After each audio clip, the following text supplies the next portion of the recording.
السلام علیکم ناظرین، شیخ سعدی رحمۃ اللہ کی حکایت بہار ہو کے خزاں لا الہ الا اللہ۔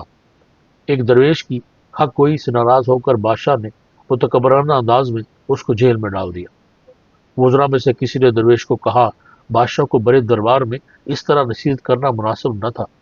درویش نے کہا، حق بات کہنا عبادت سمجھتا ہوں اور مجھے قید خانے کی کوئی پرواہ نہیں۔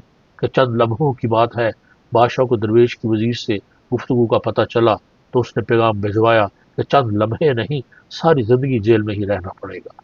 درویش نے واپسی جواب دیا کہ کیا تو جانتا نہیں، دنیا ہی ایک گھڑی درویش کے لیے دنیا ایک گھڑی ہے، درویش کے لیے خوشی اور غمی برابر ہے۔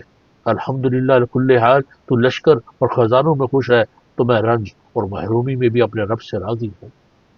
جب ہم دونوں کو موت آئے گی تو چند دنوں میں برابر ہو جائیں گے، کوئی نہ پہچان سکے گا کہ درویش کون ہے اور بادشاہ کون۔ ظالم بادشاہ کو اس کی باتوں سے اور غصہ آیا اور درویش کی زبان کھینچ لینے کا حکم دیا۔ حق گو درویش نے فرمایا، مجھے اس سے بھی فرق نہیں پڑے گا کہ میرا اللہ بغیر میری زبان کے بھی جانتا ہے کہ میں کیا کہنا چاہتا ہوں۔ میں ظلم برداشت کروں گا جو میری آخرت بہتر کر دے گا، بلکہ مجھے تو خوشی ہوگی اگر تجھے بھی مرتے وقت ایمان نصیب ہو جائے۔